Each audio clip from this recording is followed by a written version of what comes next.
Este vídeo versa sobre el origen del yoga. Me tenía ganas de hacer este vídeo porque el yoga, que ahora mismo mucha gente entiende como con esa palabra, pues muy poco parecido al yoga que en un principio surge desde su nacimiento. Ahora podemos contemplar que cualquier clase de yoga lo que prima son las posturas circenses, en vez de primar la verdadera esencia del yoga, que es el autoconocimiento. ¿Vale? Es un método para conectar contigo, para tener momentos de aislamiento de los sentidos, cuando no hay mente que queda en mí. Eso se ha sustituido no sustituido, es verdad que sigue habiendo clases en las que se mantiene eh, esa manera de entender el yoga, que es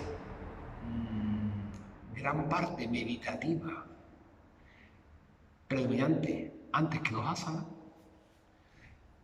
pero por desgracia hay muchos sitios de yoga donde prima la postura física antes de el conectar contigo.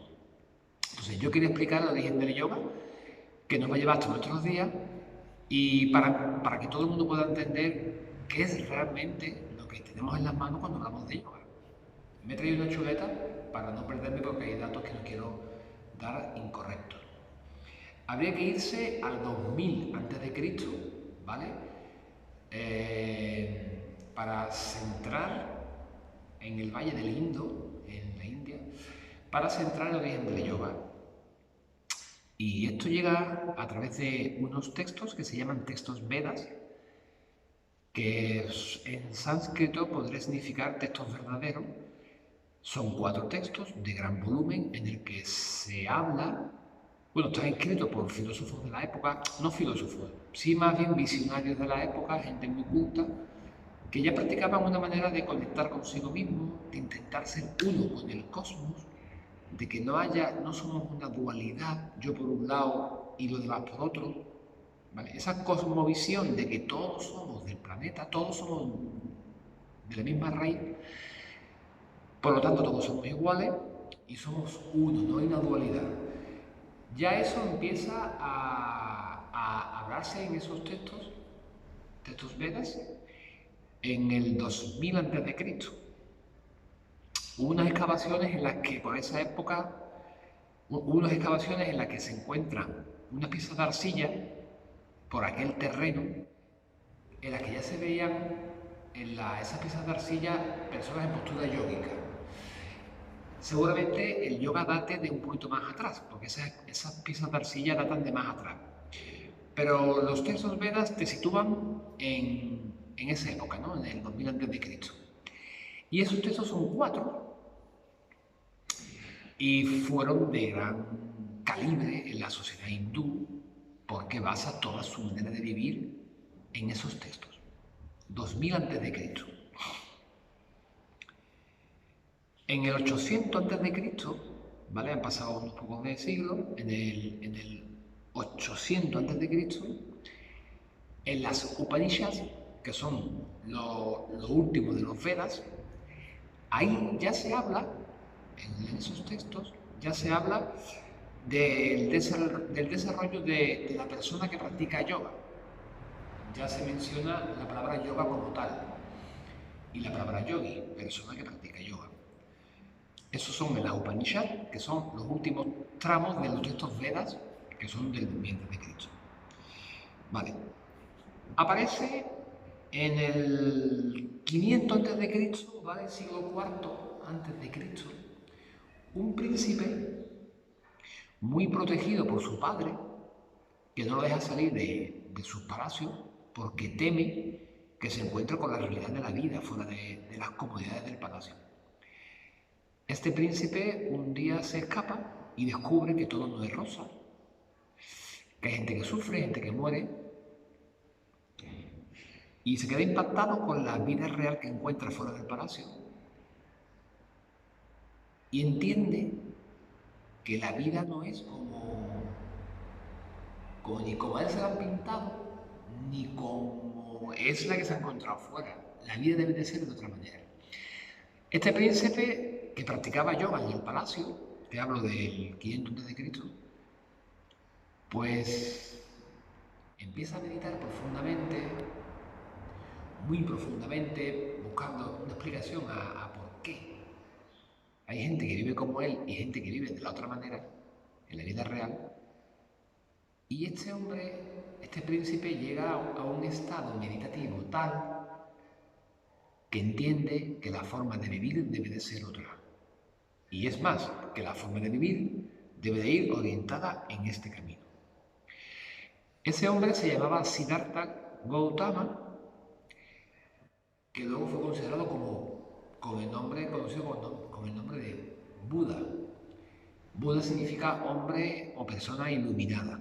Ese hombre llega a un periodo de samadhi tan grande, tan iluminado, que como ha comentado antes, decide que el camino de la liberación, el camino de una vida completa, debe de ir por este camino. Entonces, Siddhartha o Buda establece una filosofía de vida, ¿vale?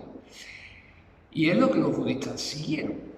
Los budistas no siguen a ningún profeta, los budistas no siguen a ningún dios, no lo tienen. Ellos siguen las enseñanzas de un hombre que marcó un camino que vieron que era un camino adecuado.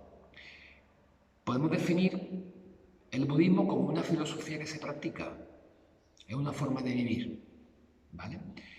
Pues ese hombre nace, o sea, Buda nace de las fuentes del yoga y establece un camino para la vida.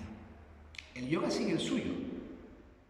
El yoga sigue el suyo y aparece en el año 300 a.C., aparece un texto que se ha convertido en el texto, entre comillas, sagrado, con el respeto de los Vedas, de todo el yoga, incluso del hinduismo, porque una cosa es importante, tampoco el hinduismo sigue a un dios.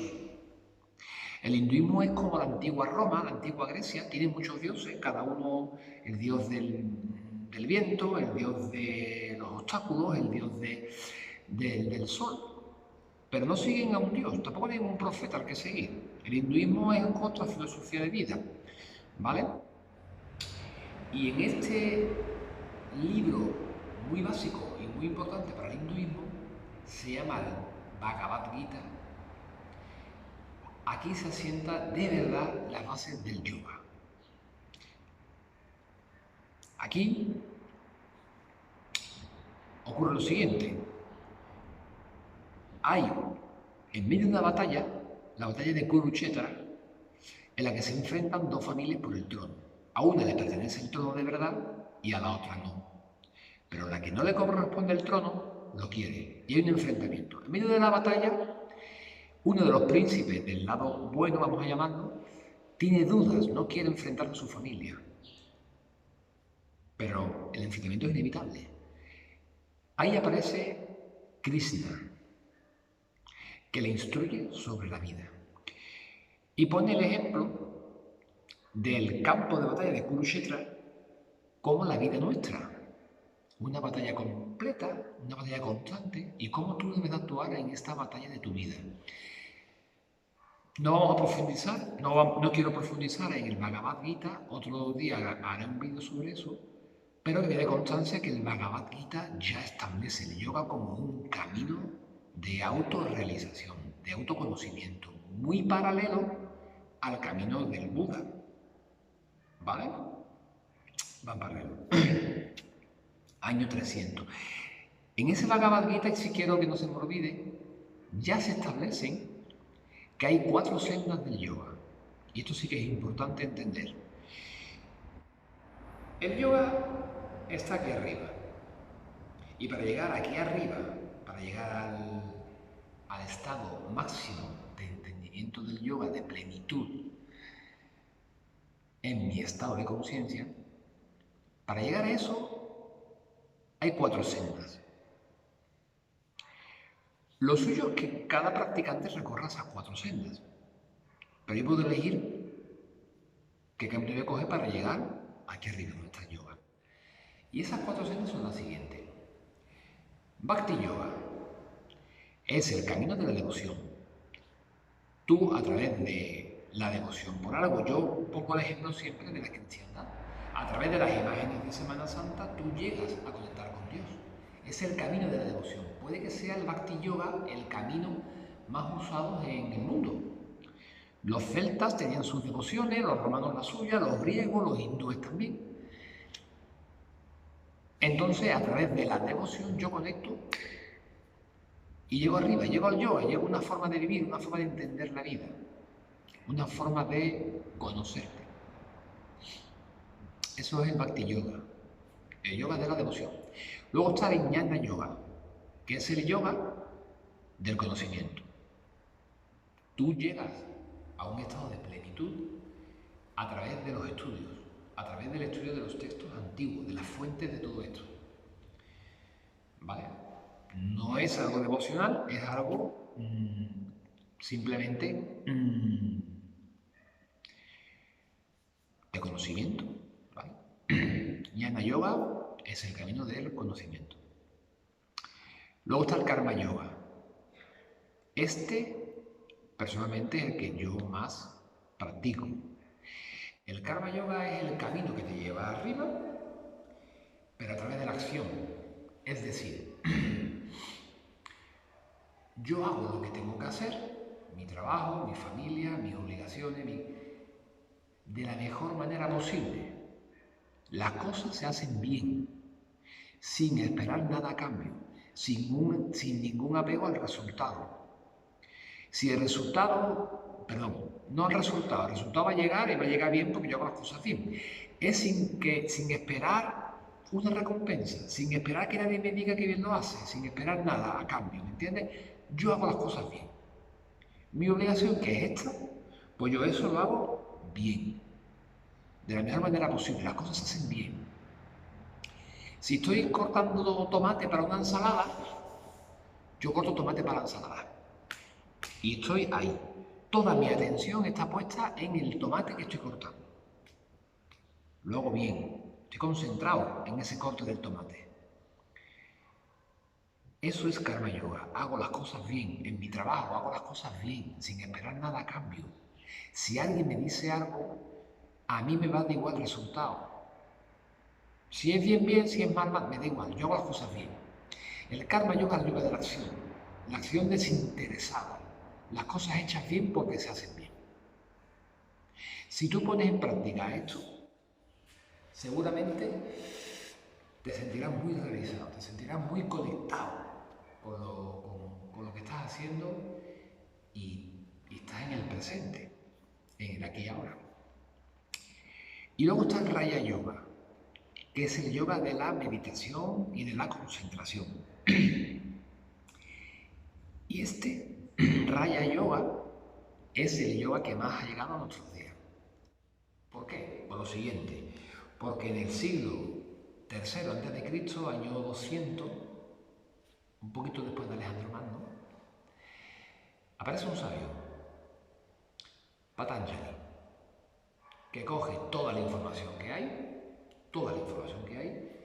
y la compila en un escrito que se llama Yoga Sutras de Patanjali, en el que a través de frases cortas, contundentes, desarrolla el Raya Yoga, que es el yoga de la concentración y de la meditación.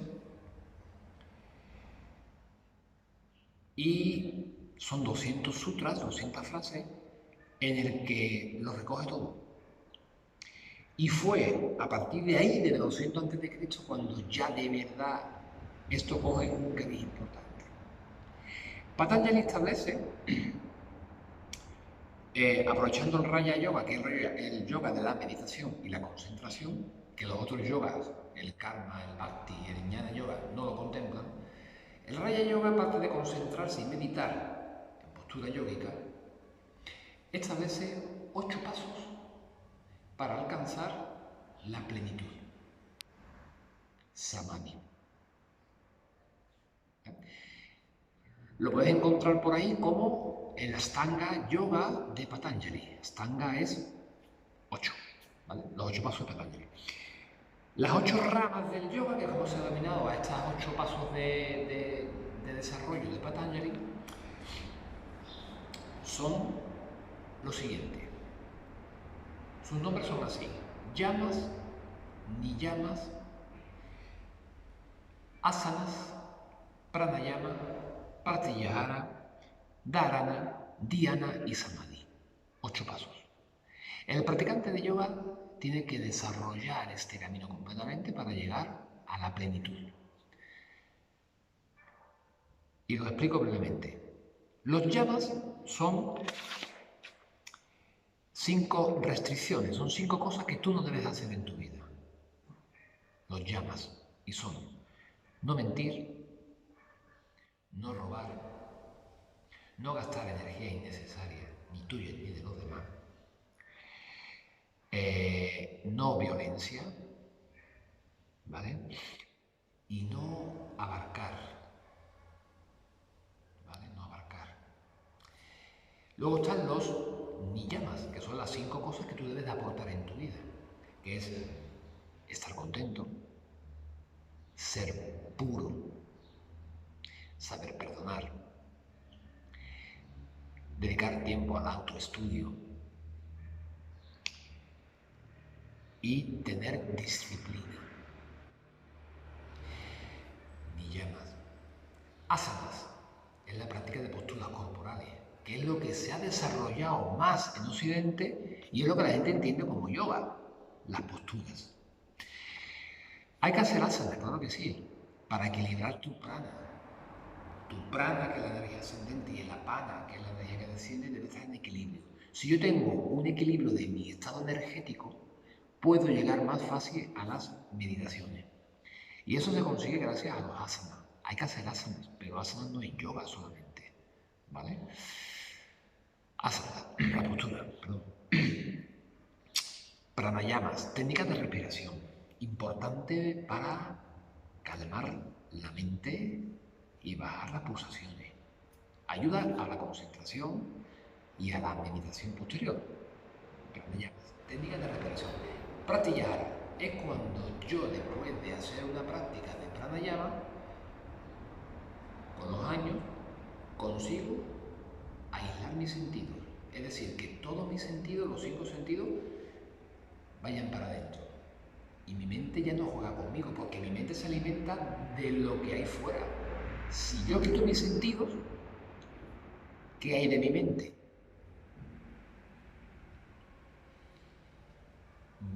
No tendría un estado mental reconocido.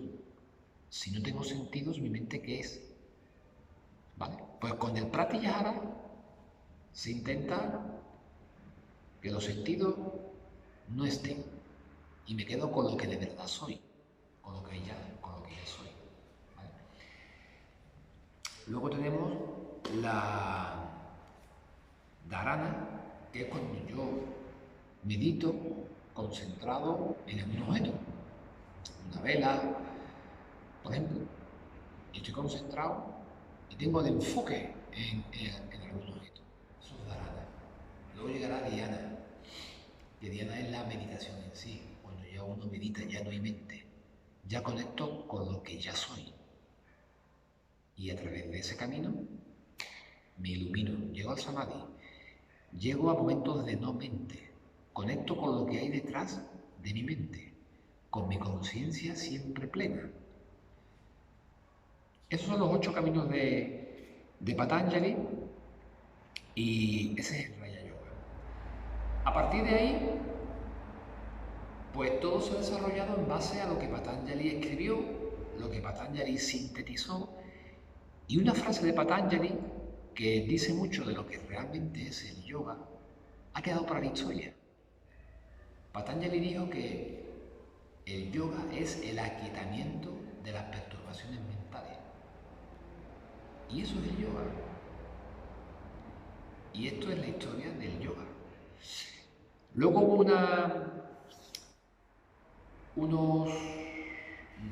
un linaje muy puro de personas que practicaban yoga en el medievo, los jatas, y ellos son los que crean o los que abren una puerta a un tipo de yoga que es el hatha yoga, que es un yoga que le pone un poco de más énfasis a las posturas, a los asanas. Ese es el yoga que nosotros practicamos aquí en este salón, en Yoga Tadasana. Es el hatha yoga. Es el yoga es un yoga de fuerza. Pero no basamos toda nuestra clase completa en los asanas, evidentemente. Le damos mucha importancia a la meditación, al pranayama, mucho al centramiento y mucho al estiramiento. Porque un buen estiramiento corporal relaja los músculos y te va a permitir que luego estés en postura de meditación bastante tiempo sin que tengas molestia. Entonces le damos mucha importancia a todo eso, pero mucha al interior de ti, a conocerte a ti interiormente. ¿Vale? Pero nuestro yoga es el hatha yoga, el yoga de fuerza. Bueno, pues aquí termina el vídeo este, que simplemente es un breve repaso por la historia del yoga. Yo tenía interés en que todo el mundo supiera qué estamos haciendo aquí, qué hacemos en este centro, Hatha Yoga, de dónde viene todo esto, cómo se origina, cómo ha llegado a estos días, gracias a Patanjali. Y simplemente yo quería dar aquí un consejo, y es el siguiente. Igual que dedicas tiempo en tu día a costumbres ya regadas en ti, como lavarte los dientes, lavarte la cara, el que se pueda peinar se peina, horas en el trabajo, horas de lectura, horas con tu familia. Igual que tú tienes una vida estructurada con tus costumbres, márcate meditar. Importante. Cuanto más medites, más te va a pedir tu cuerpo momentos de aislamiento, momentos de no mente, momentos para ti. Y con el paso del tiempo, es muy gratificante tener esos momentos contigo. Cada vez te van a gustar más, cada vez te vas a sentir más en paz contigo mismo, solamente a través de la meditación. ¿Cómo se medita? ¿Qué es meditar? ¿Qué tiempo tengo que estar? ¿Qué postura adoptar? Haré un vídeo con todo eso, pero solo quiero que te quedes con la idea de que meditar 15 minutos al día te puede cambiar la manera de ver esto de una manera espectacular. Ahora bien, os dejo. Vaya chapa que